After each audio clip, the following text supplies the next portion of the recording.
ആ ഇത് ആരാണ് യുദ്ധഭൂമിയിൽ പഴയ പടനോ? കല്ലു സ്പെഷ്യൽ ആണല്ലോ. എന്താണ് സ്പെഷ്യൽ ഇന്ന്? ഇന്ന് കോളിഫ്ലവർ റൈസ് ആണ് സ്പെഷ്യൽ ആയിട്ട് നമ്മൾ ഉണ്ടാക്കാൻ പോകുന്നത്.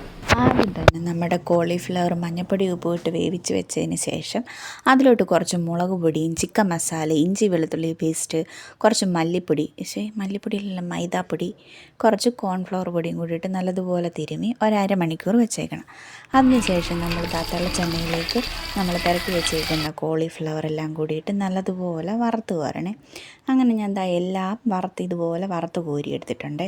എന്നിട്ട് ആ പാത്രത്തിൽ നിന്ന് കുറച്ച് എണ്ണ മാറ്റിയതിന് ശേഷം അതിലോട്ട് തന്നെ കുറച്ച് ഇഞ്ചി വെളുത്തുള്ളി ചതച്ചതും, കുറച്ച് സവാള, പച്ചമുളക് ഇത്രയും കൂടിയിട്ട് അതും നല്ലതുപോലെ ഒന്ന് ഇളക്കി ചെറുതായിട്ടൊന്ന് വഴന്ന് വരുമ്പോഴത്തേക്കിനും അതിലോട്ട് കുറച്ച് ഉപ്പ്, മുളക് പൊടി, മല്ലിപ്പൊടി, ചിക്കൻ മസാല, കുരുമുളക് പൊടി, കുറച്ച് ഗരം മസാല ഇത്രയും കൂടിയിട്ട് അതും നല്ലതുപോലെ ഒന്ന് ഇളക്കി അതിൻ്റെ പച്ചമണമൊക്കെ മാറിയെന്ന് വരുമ്പോഴത്തേക്കിന് നമ്മൾ വറുത്ത് കോരി വെച്ചേക്കുന്ന നമ്മുടെ കോളിഫ്ലവർ ഉണ്ടല്ലോ അതും കൂടിയിട്ട് അതും നല്ലതുപോലെ ഒന്ന് ഇളക്കി കൊടുക്കണം.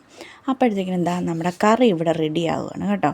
പിന്നെ നമുക്ക് റൈസിന് വേണ്ടിയിട്ട് എടുത്തിരിക്കുന്നത് പോസ്റ്റ്മാൻ്റെ റൈസാണ് കേട്ടോ.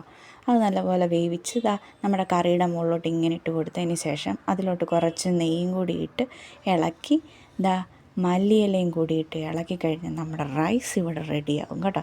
പിന്നെ ഹോട്ടൽ സ്റ്റൈൽ പിടിക്കാൻ വേണ്ടിയിട്ട് നമ്മൾ കുറച്ച് ബൗളിൽ ഇങ്ങനെ എടുത്തിട്ട് പ്ലേറ്റിലാക്കി വെച്ചതിന് ശേഷം ഇങ്ങനെ കമത്തുമ്പോഴത്തേക്കിനും കണ്ട നല്ല ഭംഗിയില്ലേ. എല്ലാ പാത്രത്തിലും നമ്മൾ അതുപോലെ എടുത്തിട്ടുണ്ട് കേട്ടോ. നമ്മൾ ആദ്യം തന്നെ നമ്മുടെ മക്കൾക്കാണ് കൊടുത്തത്. നമ്മൾ സലാഡും പപ്പടം മാത്രമേ ഉള്ളൂ കേട്ടോ. നല്ല ടേസ്റ്റാണ്. അവന്മാർക്ക് ഇഷ്ടപ്പെട്ടു, നമുക്കും ഇഷ്ടപ്പെട്ടു. നമ്മൾ 4 പേരും കൂടി ഒത്തിരുന്നാണ് കഴിച്ചത്. എല്ലാവർക്കും ഇഷ്ടപ്പെട്ടു.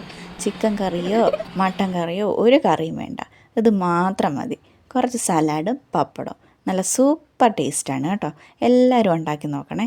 അതുപോലെ തന്നെ സിമ്പിളായിട്ട് ഉണ്ടാക്കാനും പറ്റും.